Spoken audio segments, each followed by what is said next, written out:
Súper, estamos grabando, estamos en Facebook ya también. A ver, déjame verificar que sí.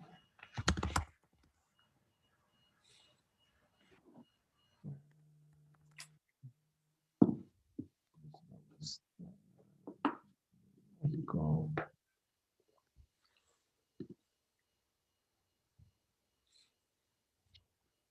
Ok, perfecto. Nimai, igual me parece que luego a ti te gusta transmitir desde tu Facebook, que está en la página ya de Krishna West México, pues si gustas compartir ahorita o después en tu perfil. Bueno, para mí es un honor siempre que estoy aquí teniendo la oportunidad de estar con ustedes, de poder presentar a Nimai en esta ocasión. Pues bueno, qué decirles, es una excelente persona, un gran amigo y pues bastante conocedor de toda esta literatura y con una, además, facilidad y muy buena energía para transmitir estos conocimientos. Así que, pues, aprovechemos que está aquí, tomemos nota, pongamos mucha atención. Muchas gracias a todos, como siempre les digo, ya de estar aquí, utilizando este tiempo de su vida para estar conectando aquí con nosotros, ya es un gran avance y pues muchísimas gracias a todos. Y Mae, son todos tuyos, muchas gracias por estar aquí y cualquier cosa que ando para asistirte. Gracias a ti, Nanda. Hola, Krishna. Muy buenos días, es un gran gusto estar aquí con todos ustedes. Realmente siempre tener la oportunidad de compartir las glorias del Srimad Bhagavatam es maravilloso. Y muchísimas gracias a todos pues, por estar aquí. Ahorita cuando vi los versos que me tocaron, tuve sentimientos encontrados, me dio alegría y tristeza. Me dio alegría porque veo que pues ya estamos terminando ahora el segundo canto, se está terminando aquí en el grupo el segundo canto. Me dio tristeza porque casi no estuve en clases del segundo canto, estuve en clases muy específicas. No sé en qué momento pasó tanto tiempo. Sin embargo, realmente es maravilloso ver cómo está evolucionando este grupo, ¿no? Y que realmente, pues ya básicamente la próxima semana vamos a comenzar con el tercer canto. Y es increíble. Bueno, va a ser maravilloso, ¿no? Toda la información con la que vamos a terminar este segundo y todo el néctar que viene en el tercer canto.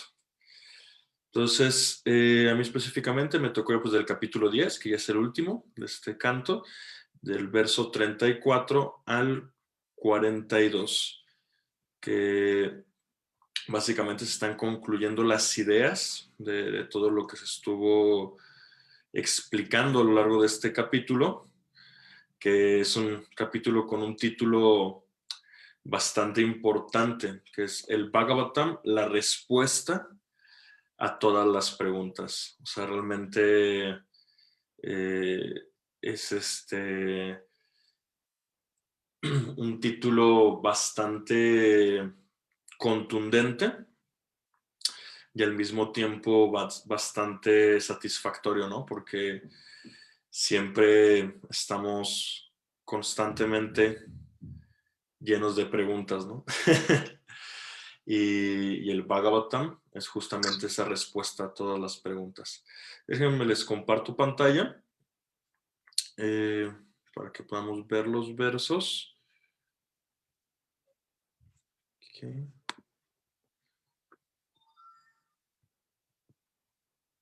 Compartir pantalla.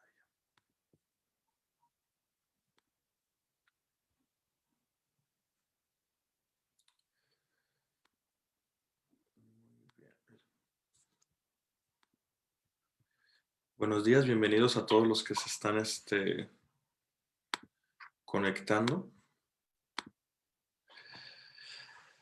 Ok, entonces, siendo muy sincero, como no he estado en las clases anteriores, no sé el contexto de qué han estado compartiendo. O sea, realmente leí los versos anteriores, tengo la noción del contexto del capítulo. Sin embargo, pues voy a aventurarme, a esperar a no comentar, mencionar nada repetido, o tal vez algo repetido desde un punto de vista diferente. Entonces, vamos a leer este primer verso, 34. Gina, ¿estás levantando la mano para leer el verso o porque tienes una pregunta? Sí, para leer. Buenos días. Buenos días, Gina. Súper, ¿nos ayudas a leer el 34? Sí. En consecuencia, más allá de esta, la manifestación tosca, se encuentra una manifestación trascendental, más fina que la forma más fina. Esa manifestación no tiene ningún comienzo, ni estado intermedio, ni final. Por consiguiente, se encuentra más allá de los límites de la expresión o de la especulación mental, y es distinta de la concepción material. Muchas gracias, Gina. Gracias. Ahorita que estaba leyendo, Gina, me recordé que no hemos hecho la invocación. Entonces vamos a recitar los versos trascendentales que oramos a Krishna, que nos dé la inteligencia de poder estudiar, comprender y profundizar en esta su encarnación literaria, que es el Srimad Bhagavatam.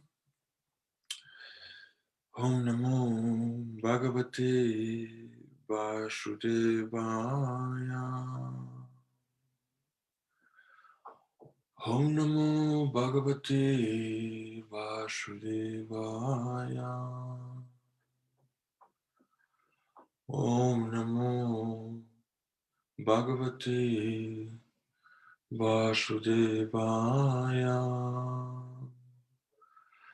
Narayanam Namaskrityam Naranchayva Narottam Devim Saraswatim Vyasam Tatrada Udirayat Nashtapadreshu Abhadreshu Nityam Bhagavat Sevaya Bhagavati Utamashloke Bhakti Vavati Naishtiki Shrimbatam Swakata Krishna Punja Shravana Kirtana Hriyantasto Hyavadani Pitunoti Sukritsatam Om Jnanatmitandasya Janam Janashalakaya Chakshurumilitam Jena Tashmai Sri Gurave Namaha. Le ofrezco mis más humildes y respetuosas reverencias a mi maestro espiritual que me está abriendo los ojos con antorcha del conocimiento. Namah Vishnu Padaya Krishna Prestaya Bhutale Srimate Hridaya Nanda Goswami Iti Namine Namaste Guru Hamsaya Paramananda Medhasya Prabhupada Pramodaya Dushta Shiranta Nashina Namo Vishnu Padaya Krishna Prestaya Bhutale Srimate Bhakti Vedanta Swami Niti Namine Namaste Saraswati Deve Gauravani Pracharya Nirvishesha Shrunjavadi Pasyakyade Shatarine Shri Krishna Chaitanya Prabhu Nityananda Shri Advaita Gadadhara Srivasati Gaura Bhaktavinda Hare Krishna Krishna Krishna Hare Hare Hare Rama Rama Rama Hare Hare.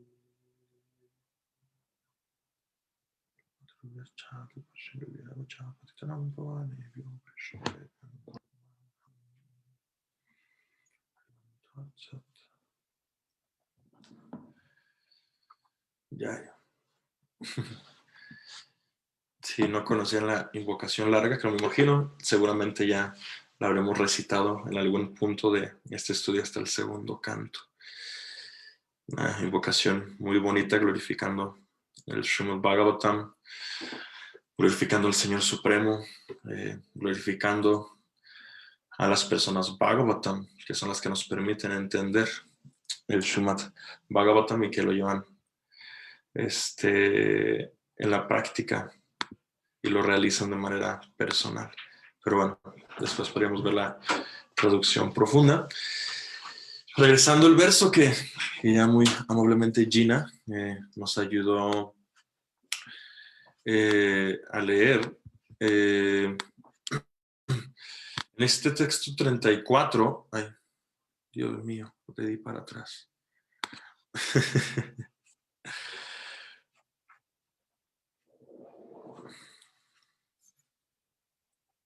Listo. En este texto 34, pues empiezan, ¿no?, a describir esa naturaleza trascendental, esa manifestación trascendental que está más allá de esta manifestación tosca. Se pone en este verso, que también generalmente es traducido como manifestación burda, ¿vale? Que es este mundo material. Vamos a leer un poquito el verso anterior para ponernos en contexto. Así pues, con todo eso, el aspecto externo de la personalidad de Dios es cubierto de formas toscas, tales como los de los planetas, las cuales te fueron explicadas a ti por mí, ¿vale? Entonces, del verso 33 para atrás, pues se deben recordar que se estuvieron describiendo todas las formas toscas o burdas, como se llama aquí, ¿no? Que es los órganos, los sentidos, los planetas, los universos materiales, y realmente incluso se da una descripción, ¿no?, de cómo todos estos son aspectos del Señor. Sin embargo, en este texto 34 se comienza a describir esa manifestación trascendental y cómo está más allá de la comprensión y de la especulación material, ¿no? Que realmente, desde el punto de vista lógico, racional, humano, y que es algo que pues frecuentemente incluso enfatizamos aquí durante las clases, los diferentes expositores, es que la realización espiritual pues se basa en la comprensión, ¿no? O sea, no se basa solamente en una fe ciega de aceptar, sino se debe realmente comprender a través de buddhi. Krishna en el Bhagavad Gita utiliza muchísimo la palabra buddhi, que es básicamente convicción o comprensión trascendental, y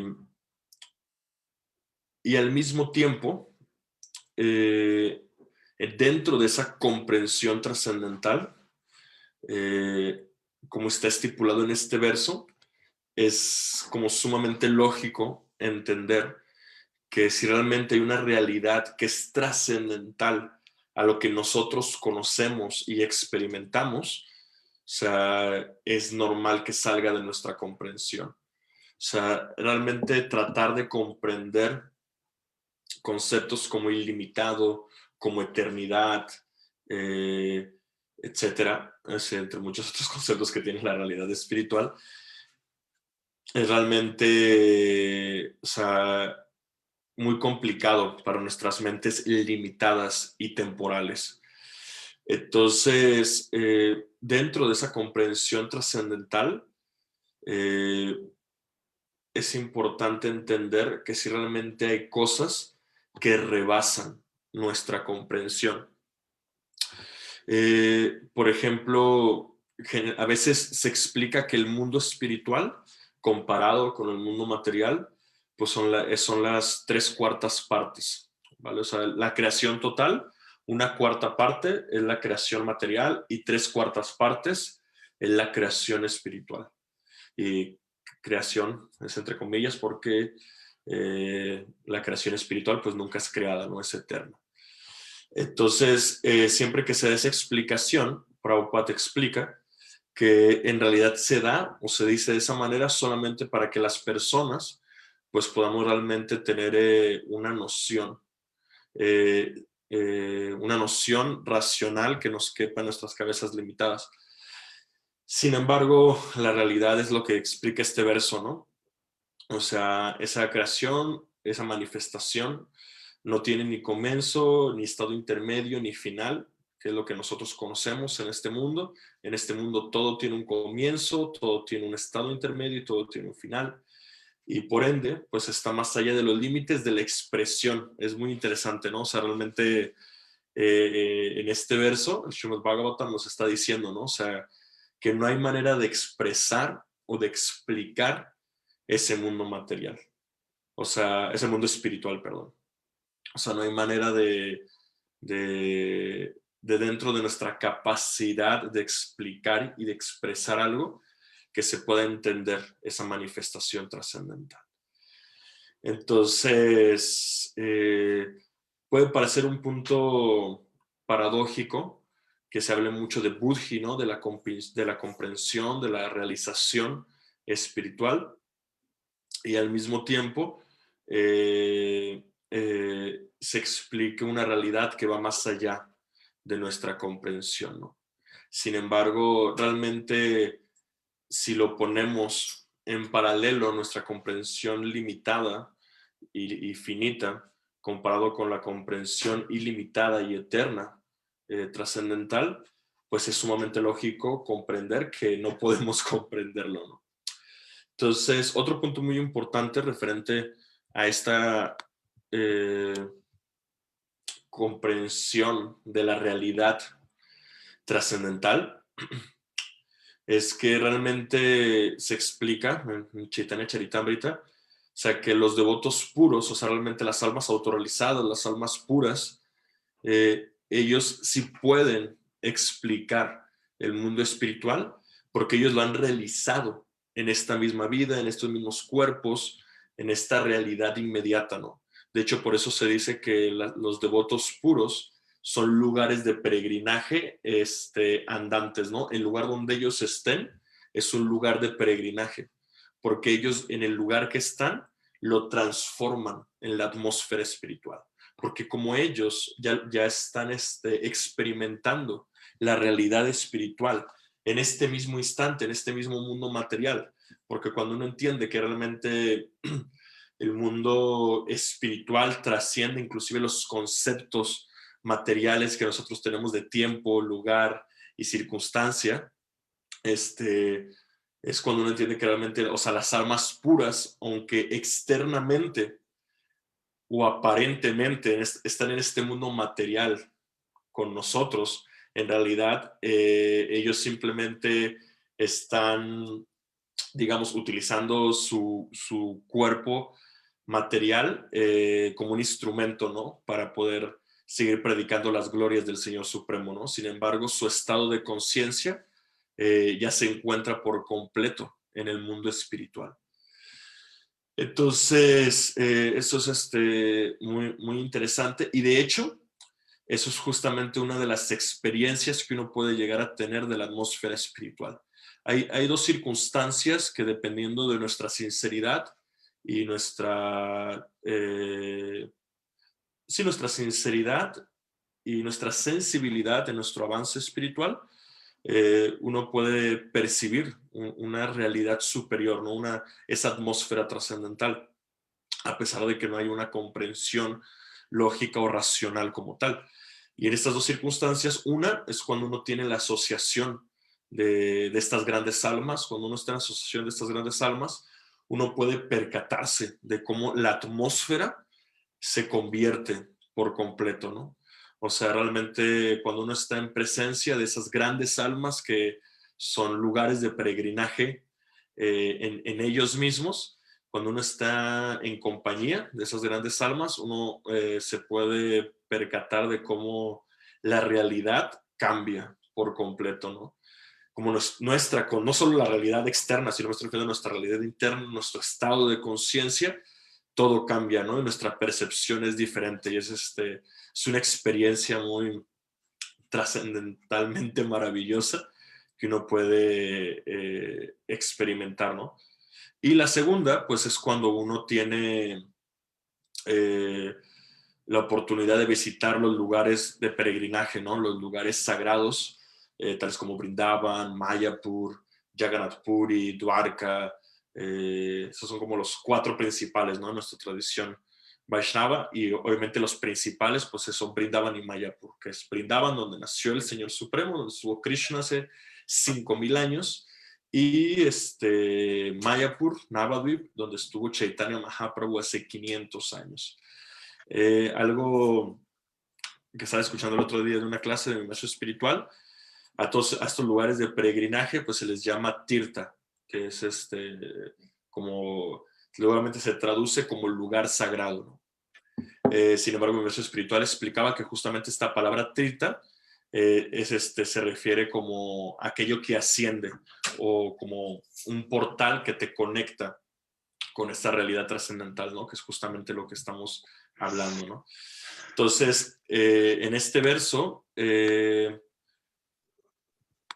muy, bueno, yo resaltaría y recalcaría esta importancia de comprender lo que sale de nuestra comprensión, como esta realidad trascendental sale de nuestra comprensión y al mismo tiempo cómo podemos experimentarla, que es a través de la asociación de las grandes almas que tienen esa potencia espiritual de llevar consigo la atmósfera espiritual, porque pues ellos ya están viviendo en ella. Y también pues los lugares de peregrinaje que si en algún momento de nuestras vidas tenemos la oportunidad de visitarlos, pues también es una experiencia maravillosa. Y también hay una tercera que también es importante y que me estaba pasando, que es el hecho de comprender que realmente en cualquier lugar en que, por ejemplo, se adore a deidades de Radha y Krishna, Gaur Nitai, o sea, en cualquier lugar que se mantenga un, un proceso de bhakti, de adoración, de las diferentes ramificaciones que puede tener el bhakti, en esos mismos lugares también reside Krishna, ¿no? Y al residir Krishna, pues también se convierte en un lugar de peregrinaje, ¿no? Sin embargo, toda esta percepción sí depende mucho de nuestra sinceridad, de nuestro nivel de conciencia, de la potencia del lugar, porque obviamente no todo es homogéneo y genérico, sino depende de que todos esos factores pues se junten, ¿no? de manera propicia. Entonces vamos al verso 35, si no hay ninguna duda respecto a esto. ¿Alguien que me ayude con el verso 35? Si no, lo puedo leer yo.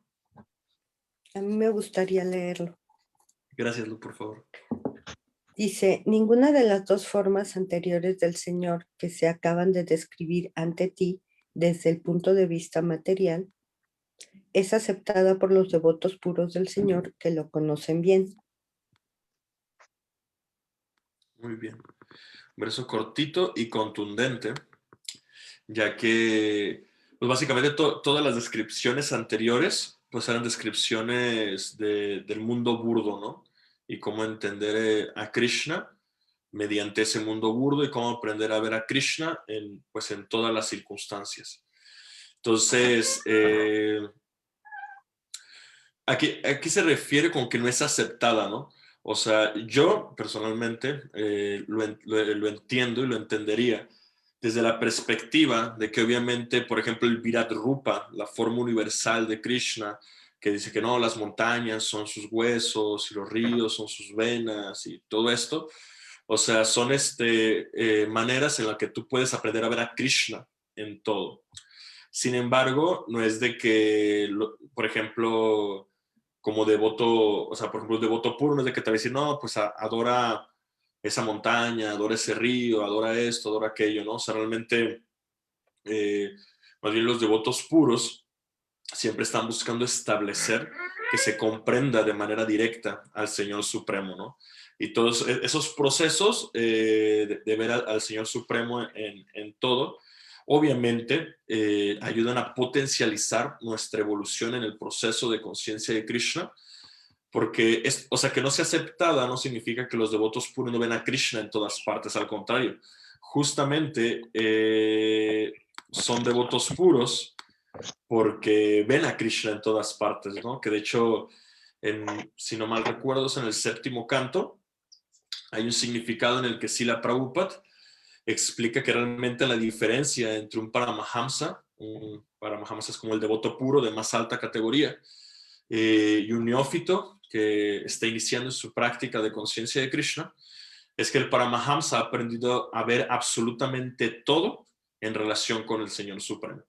O sea, todo lo que ocurre en su vida, todas las circunstancias, todas las cosas, todas las personas, todas las actividades que realiza, todo lo ve en relación con el Señor Supremo, ¿no? Y el neófito ve divisiones, ¿no? Esto es de Krishna, esto es Maya, de esto quiero disfrutar, con esto voy a explotar mi lujuria, con esto voy a satisfacer mis deseos, con esto voy a ser feliz. Entonces divide, ¿no? Entonces, que si lo ponemos en contexto de las modalidades, que Srivas ya lo ha explicado en diversas clases, pues obviamente eso nace de la modalidad de la pasión, ¿no? Porque la pasión, pues siempre busca así como dividir, ¿no? Tratar de comprender las cosas de manera individual a través de la división, y pues la bondad busca conciliar, ¿no? Y la bondad material, pues concilia desde un punto de vista material, y la bondad trascendental concilia todo en el Señor Supremo, ¿vale? Entonces es un punto muy interesante en este verso 35. ¿Quién me ayuda con el verso 36, por favor? Si puedo yo. Por favor. Texto 36. Un segundo. Él, la personalidad de Dios, se manifiesta con una forma trascendental, siendo el sujeto de su nombre trascendental. Cualidad, pasatiempos, séquito y variedad trascendental. Si bien él no es afectado por ninguna de esas actividades, parece estar ocupado de esa manera. Gracias, Chivas. Por ejemplo, aquí justamente, o sea, establece, ¿no? lo que estamos diciendo, ¿no? Que los devotos puros no aceptan esas formas porque buscan que se establezca la personalidad de Dios, la comprensión de Bhagavan, que no se caiga en la cuestión impersonalista o la cuestión de Paramatma, sino que realmente los devotos puros siempre buscan ayudarnos a elevarnos a la posición de entender a Bhagavan, a la personalidad de Dios. ¿Por qué? Porque sin Bhagavan no hay bhakti. O sea, los devotos puros, ellos su prioridad es ayudarnos a despertar bhakti en nuestros corazones. Y la palabra específica es despertar, porque el alma naturalmente tenemos bhakti. Entonces, sin Bhagavan, sin la personalidad de Dios, no se puede despertar ese bhakti. Porque bhakti no se puede experimentar por Paramatma, ni por Bhagavan, ni por todas esas comprensiones burdas. O sea, el bhakti se despierta específicamente por la personalidad de Dios. Entonces, y en este verso pues, lo describe, ¿no? Que para que realmente entendamos que él tiene una forma trascendental, que eso Krishna lo deja muy claro en el Bhagavad Gita, ¿no? Que esa es su forma original, su forma espiritual. No es de que está tomando una forma, sino que es su forma original. Tiene su nombre trascendental, con el cual podemos vincularnos directamente con él, ya que al ser omnisciente, entre Krishna y su nombre no hay la más mínima diferencia. Entonces nosotros al recitar el Mahamantra Hare Krishna, estamos relacionándonos directamente con Krishna. Aunque a veces todavía no tengamos la realización o la experiencia o el nivel de conciencia para poder experimentarlo, realmente Krishna está ahí en su santo nombre, ¿no? Lo único que cambia es nuestra percepción, ¿no? Entonces, pues a medida que cantamos, profundizamos en la comprensión de ese santo nombre, ¿no? También hay que entender que tiene cualidades para que realmente nos podamos sentir atraídos, ¿no? No es simplemente que es una persona, ¿no? Sino que realmente tiene cualidades trascendentales a las que podemos sentirnos atraídos, y además realiza pasatiempos, ¿no? Realiza actividades. O sea, porque es muy importante entender el hecho que realiza actividades, porque esto significa que podemos relacionarnos con él, ¿vale?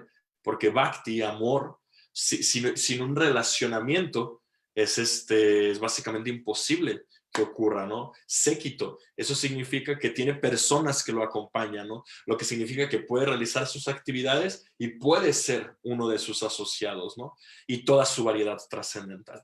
De hecho, en el Madhurya Kadambini, que es un libro de Vishwanath Chakrabarti Thakur, uno de los acharyas, de los maestros, que estuvo después de los 6 Goswamis, que los 6 Goswamis eran los discípulos directos de Chaitanya Mahaprabhu. Lo pongo un poquito en contexto para que no haya escuchado bien el Vishwanath Chakrabarti Thakur.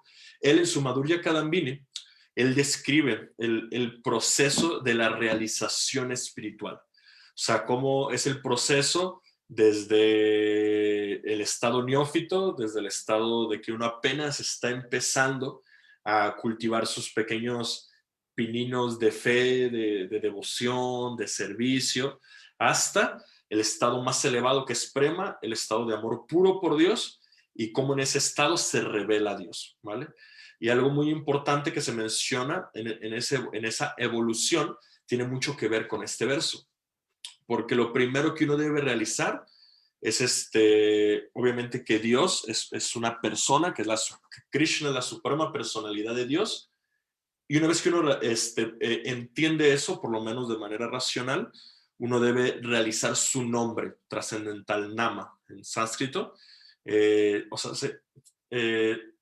se explica que si uno no comprende Nama, nombre, no se puede evolucionar a la siguiente, ¿no? Entonces, cuando uno realiza nombre, Nama, que uno entiende que no es diferente de su forma, uno puede realizar realmente su forma, que es Rupa, ¿vale?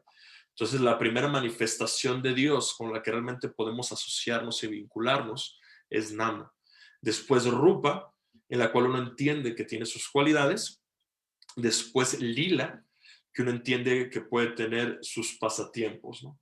Entonces, ese es como el nivel de realización de Dios, ¿no? Uno debe primero enfocarse en realmente realizar, comprender, sentir,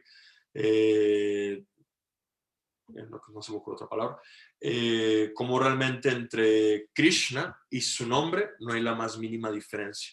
Y eso, cuando realmente lo realizamos, nos va a llevar a entender la forma de Krishna, Rupa, el triveno, las tres curvas de Krishna. Y bueno, hay toda una descripción muy hermosa de Krishna, ¿no? De ese triveno que está tocando su flauta, etcétera.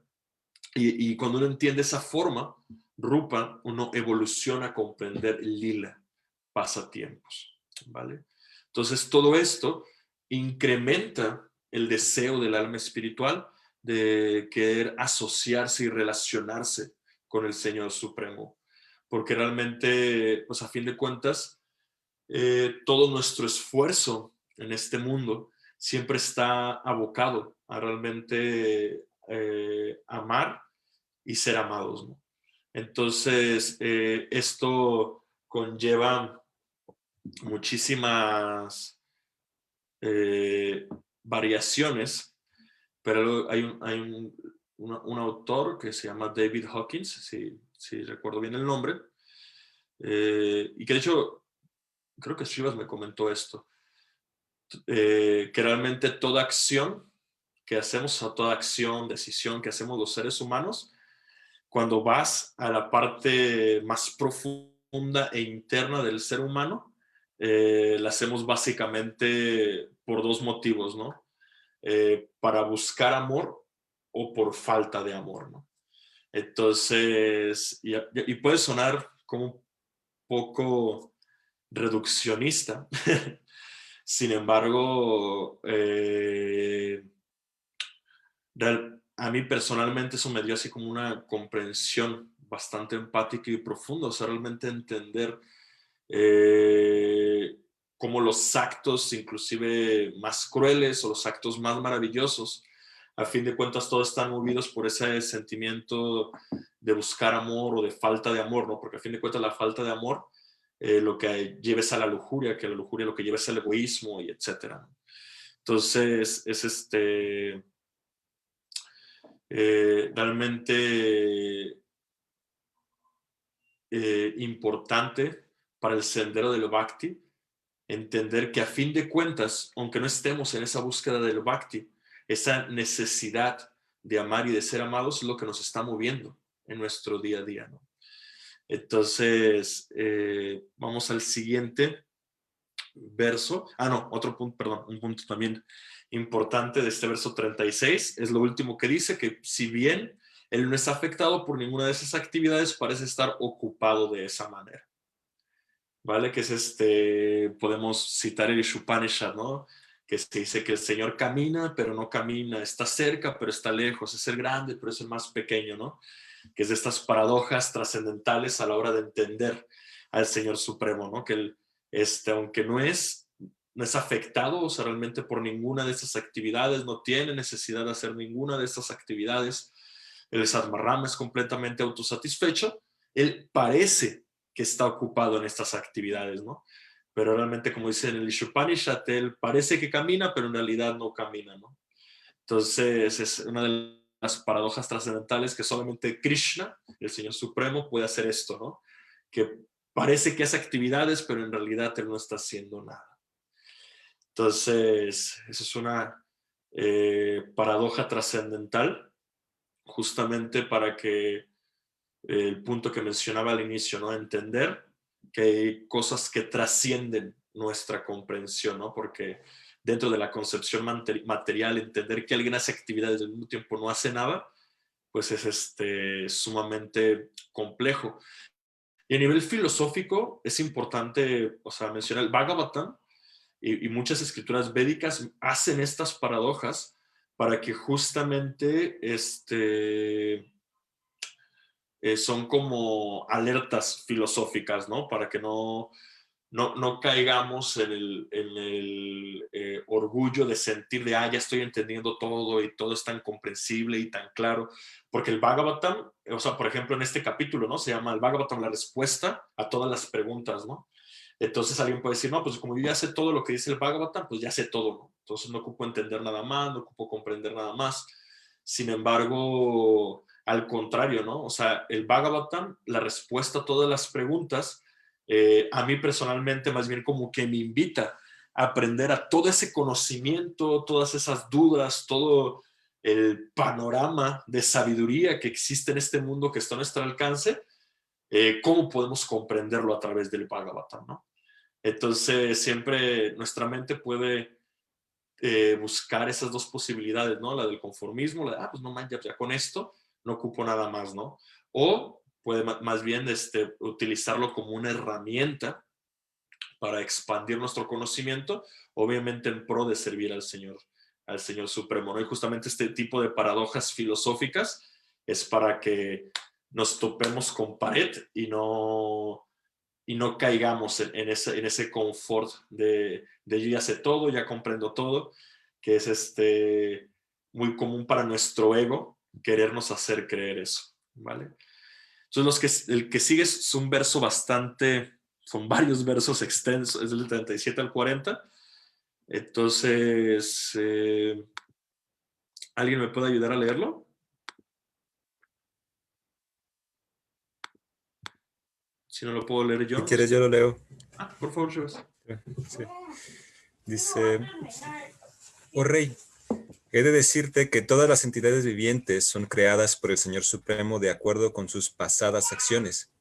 Eso incluye a Brahma y sus hijos, tales como Daksha, a los cabezas periódicos, tales como Vaishvashata Manu, a los semidioses, tales como Indra, Chandra y Varuna, a los grandes sabios, tales como Brigu, Vyasa y Vashishta, a los habitantes de Pitriloka y Siddhaloka, a los charanas, a los gandharvas, a los vidyadharas, a los asuras, a los yakshas, a los kinaras, a los ángeles, a los seres serpentinos, a los kimpurushas con forma de mono, a los seres humanos, a los habitantes de Matriloka, a los demonios, pisachas, fantasmas y a los espíritus, a los lunáticos y a los espíritus malignos, a las estrellas buenas y malas, a los duendes, a los animales, a los animales del bosque, a las aves, a los animales domésticos, a los reptiles, a las montañas, a las entidades vivientes móviles y fijas, a las entidades vivientes conocidas, entidades vivientes nacidas de embriones, de huevos, de transpiración o de semillas, y a todas las demás. Ahorita voy, hijo. Dame un segundo, por favor. Ahorita voy, un segundo. A los animales domésticos, a los reptiles, a las montañas, a las entidades vivientes móviles y fijas, a las entidades vivientes nacidas de embriones, de huevos, de transpiración o de semillas, y a todas las demás. Bien sea que se encuentren en el agua, en la tierra o en el cielo, felices, afligidas o con mezcla de felicidad y aflicción. Todas ellas, de acuerdo con sus pasadas acciones, son creadas por el Señor Supremo. Muchas gracias, Chivas. Sí, un verso que básicamente, o sea, Sukadeva Goswami quiere ser sumamente específico, porque acaba de decir, o sea, que el Señor Supremo pues no es afectado por ninguna actividad, ¿no? Entonces, en este, del 37 al 40, básicamente lo que está haciendo Sukadeva Goswami es diciendo que, o sea, aparte del Señor Supremo, o sea, no hay nadie que no sea afectado por sus actividades, por sus acciones. Entonces, y dice, ¿no? Desde Brahma, que es el creador del universo, animales, sabios, semidioses, o sea, a fin de cuentas, todos obtienen sus cuerpos y sus reacciones de sus actividades pasadas, ¿no? Entonces, yo considero que Sukadeva Goswami es tan explícito en decir así toda la lista, porque obviamente en la reunión de sabios que había, puede que hubiera diferentes opiniones, ¿no? De no, a lo mejor Brahma no le afectan sus acciones, a lo mejor a los sabios esto o aquello, ¿no? Entonces, aquí realmente Sukadeva Goswami pues deja de manera clara como realmente, o sea, independientemente del Señor Supremo, o sea, Él es el único que no es afectado por sus actividades y por sus acciones. De ahí en más, todas las entidades vivientes, ya sea que estén felices, afligidas, que lo tengan mezclado, o sea, como sea, todas sus, dependiendo de sus acciones pasadas, son creadas, ¿no? Por el Señor Supremo. Entonces, esto me recuerda algo que una vez mi Mataji me comentaba, ¿no? O sea, que realmente siempre que uno recibe o por un karma específico, una reacción específica, una circunstancia específica, conflictiva, etcétera, uno debe preguntarse, ¿no? O sea, realmente, ¿qué fue lo que yo hice, ¿no? Para merecer esto, ¿no? Porque la cuestión del karma es que no hay injusticia, sino cada una de las cosas que nos ocurren es una reacción específica. Obviamente, no es así como de que, si voy a obtener respuesta de yo hice esto específicamente y voy a obtener este resultado.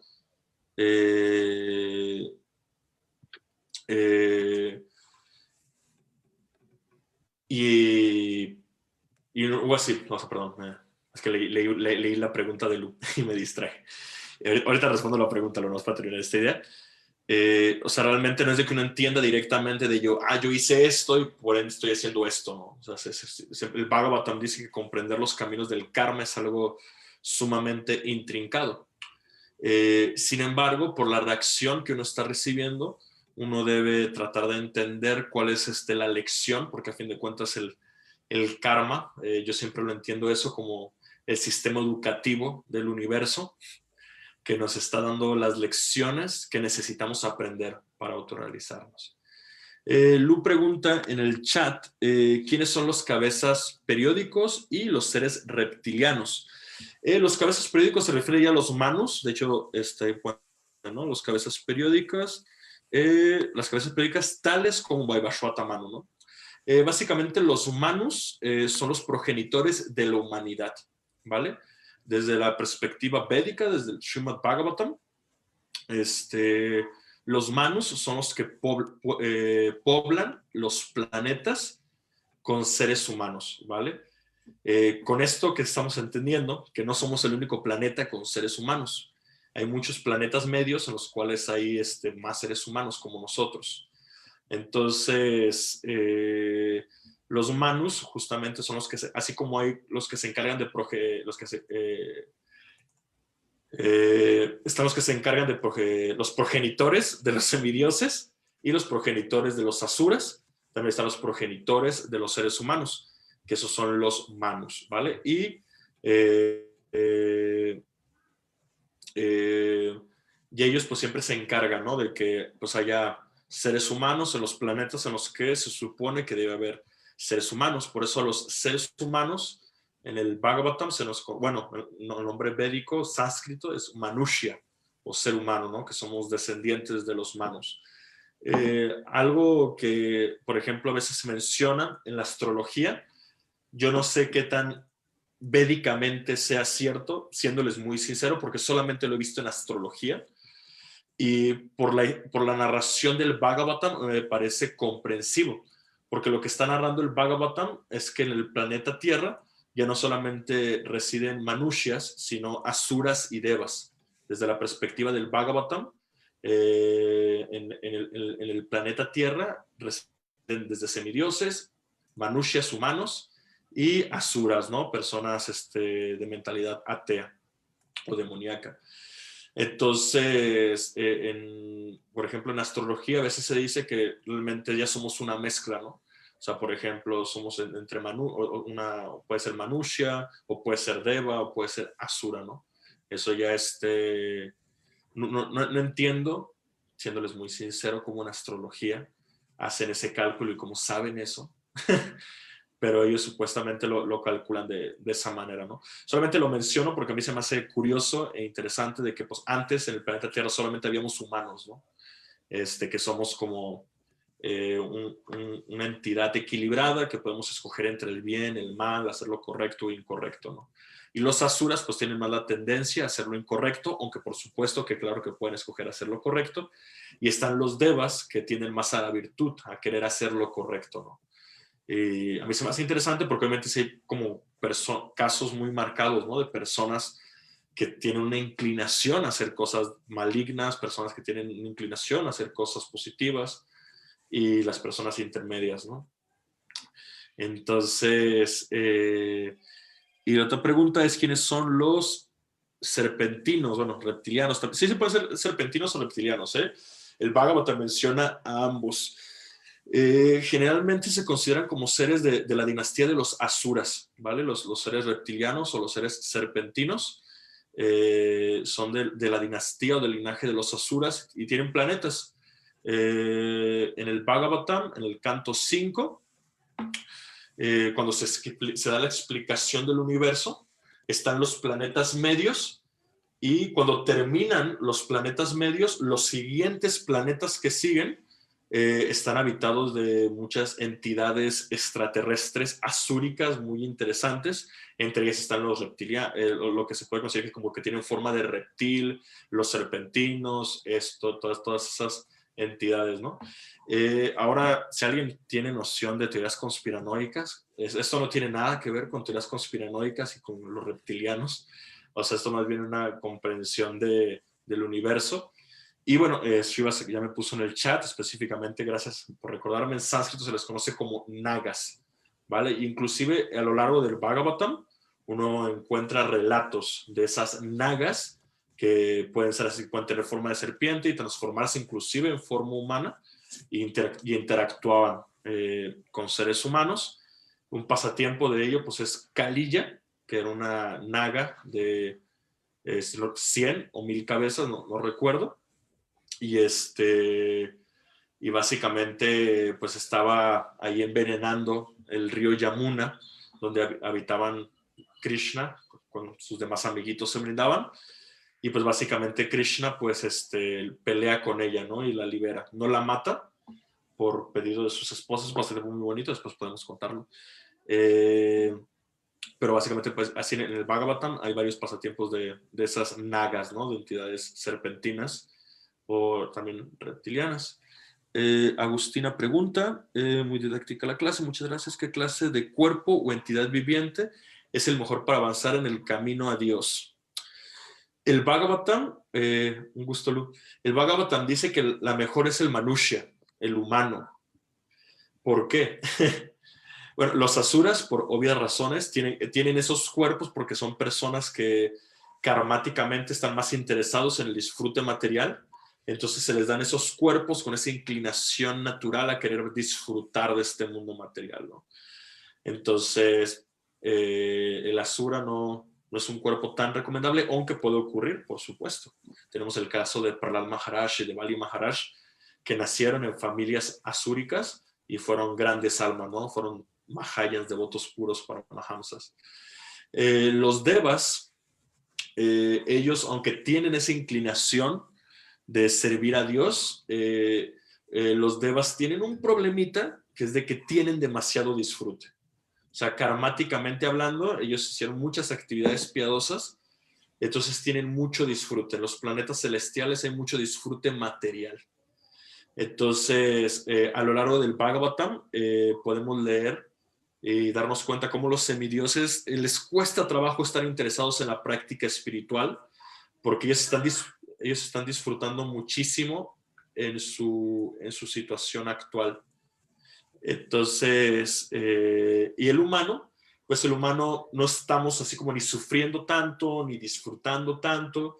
Tenemos la capacidad de racionalizar, tenemos la capacidad de cuestionar. Tal vez la única limitante que tenemos los seres humanos en esta era es que tenemos vidas cortas. Entonces, esa podría ser como nuestra limitación. Por eso debemos aprender a optimizar al máximo pues, nuestro tiempo. Pero si la forma ideal es la forma humana. Denme un segundito. Están tocando aquí en la puerta de mi casa. Ya voy. Ya regreso.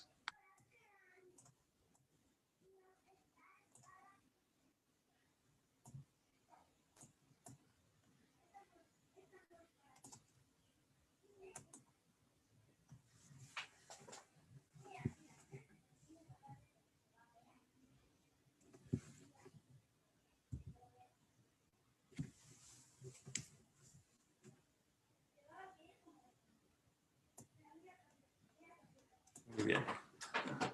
Regresamos. Después del corte comercial. ¿Sí les pusieron comerciales o nada más?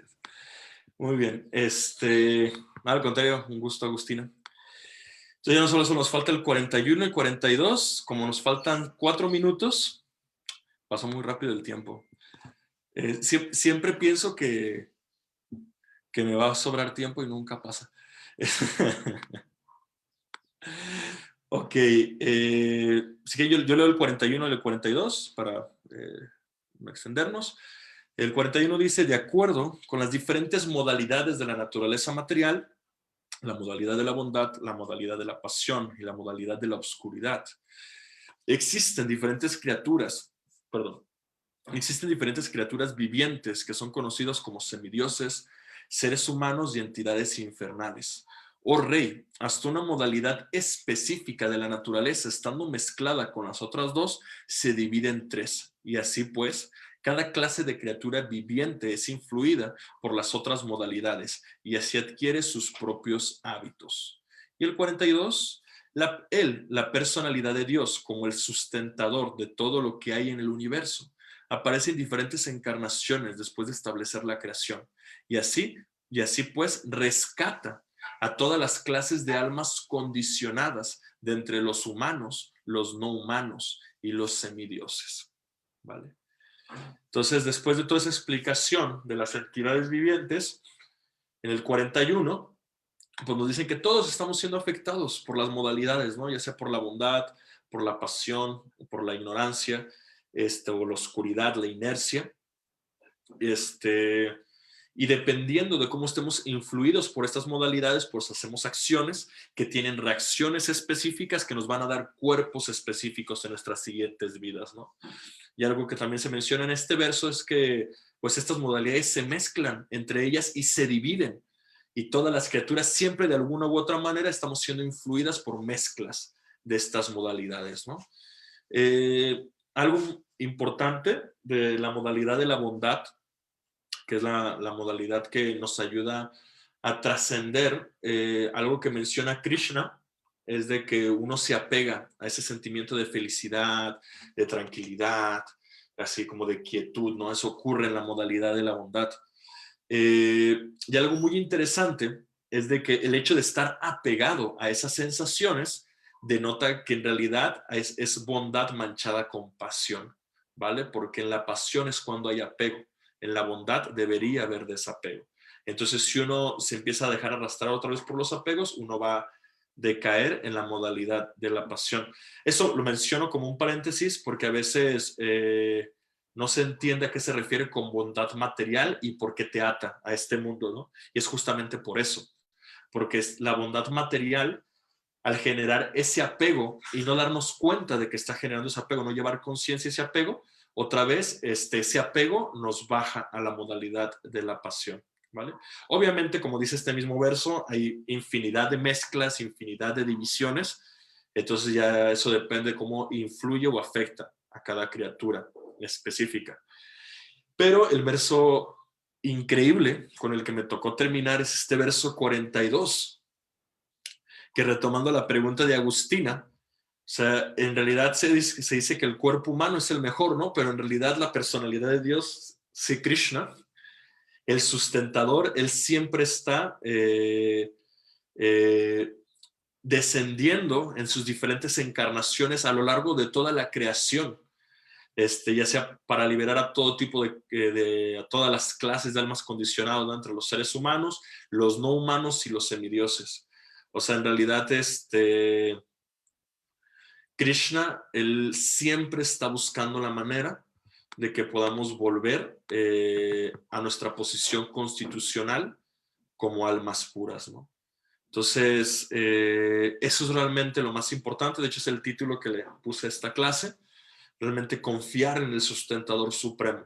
Confiar en que Él realmente es nuestro bienqueriente. Él realmente todo lo que, si nosotros confiamos sinceramente en Él, todos los arreglos que ocurran en nuestra vida, todas las circunstancias, las podemos ver como una manifestación de su compasión trascendental que nos está permitiendo cada vez acercarnos más a Él, ¿no? Entonces, el reconocer nuestro condicionamiento, como ya se mencionaron en los versos anteriores, nos ayuda a realmente confiar en el Señor Supremo y confiar en el proceso que Él mismo nos está dando a través del Bhagavatam y del Bhagavad Gita, ¿no? Este proceso de Bhakti Yoga, que realmente nos permite gradualmente ir purificando nuestro condicionamiento para poder realmente pues, volver al hogar, ¿no? Volver con Krishna. Entonces, justo es la 9:01. Perdón que me pasé tantito y no hay tanto tiempo como para preguntas, pero si están de acuerdo y alguien gusta hacer preguntas, comentarios, con gusto estoy a sus órdenes. Aunque por los videos que he estado fijando en las clases anteriores, creo que se han pasado en todas las clases un poquito. Entonces igual podemos proponer clases de 2 horas, nada más. Entonces, bueno, no sé si alguien tiene alguna pregunta, comentario, realización. Nimai, como siempre, mil gracias. Es un gran regalo de Krishna tenerte compartiendo todo este conocimiento que tienes. Muchas gracias por ello. Y muy interesante, y me encanta que nos dejes con este mensaje asociado al último verso, ¿no? El tener siempre presente que Krishna es nuestro, yo diría que nuestro único real bienqueriente, ¿no? Aunque podamos tener muchos afectos, siempre van a estar condicionados. Él es el único real bienqueriente y que eso permee nuestras vidas para poder entender, ¿no? Que absolutamente todo lo que suceda en nuestra vida es un plan de Él para acercarnos a Él. Y eso es hermoso. Muchas gracias. Muchas gracias a ti, Lu. Un gusto poder compartir. Sí, realmente, bueno, yo hoy, sí, Krishna es el verdadero bienqueriente supremo. Yo solamente también agregaría que sus devotos puros, o sea, sus devotos puros, que son sus representantes y representantes de ese amor que Él nos tiene. Entonces, aunque obviamente los devotos puros pues siempre van a enaltecer más bien ese amor que Krishna nos tiene a todos nosotros, ¿no? Por ejemplo, algo muy breve que una vez compartía con Prabhu Hanuman, que él es el encargado de BBT español, es un devoto que tiene muchísimos años así con esa responsabilidad, y él nos compartía, ¿no? Que a mí me pareció una realización muy bonita, que si ustedes se fijan, por ejemplo, de la mayoría de maestros y gurús que llegaron de la India y que a veces hasta siguen viniendo, todos se hacen famosos sellos, ¿no? O sea, todos conocen al tal maestro, y para no enrollarnos en nombres específicos, Sin embargo, Prabhupada, él hizo famoso a Krishna. O sea, Prabhupada no es de que era famoso, así, ay, o sea, por supuesto que para todos los que somos sus intentos de sirvientes, para nosotros es súper importante, ¿no? Servir a Prabhupada. Sin embargo, para el mundo, o sea, Prabhupada trajo el movimiento Hare Krishna, ¿no? O sea, Prabhupada hizo famoso a Krishna. O sea, Prabhupada a él no le interesaba venir a Occidente a hacerse famoso a él, ¿no? O sea, y ahí vemos la pureza de su potencia trascendental, ¿no? O sea, él realmente, con su presencia en Occidente, él no se hizo famoso a sí mismo, ¿no? Sino que hizo que todas las personas conocieran a Krishna, ¿no? Entonces, eso es, a mí, cuando Prabhu Hanuman me compartió esta realización, a mí me pareció así súper maravilloso y conmovedor de realmente entender que el devoto puro, realmente su único interés es justamente extender este amor por Krishna, de recordarle a todas las almas, ¿no? Que Krishna es justamente ese verdadero amigo supremo, ¿no? Entonces, muchas gracias, Lu, por compartirnos tu realización.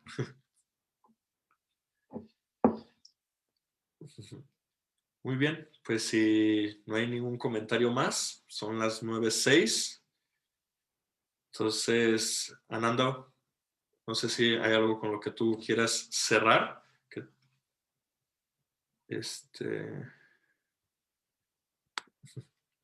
No, al contrario, Agustina. Muchísimas gracias.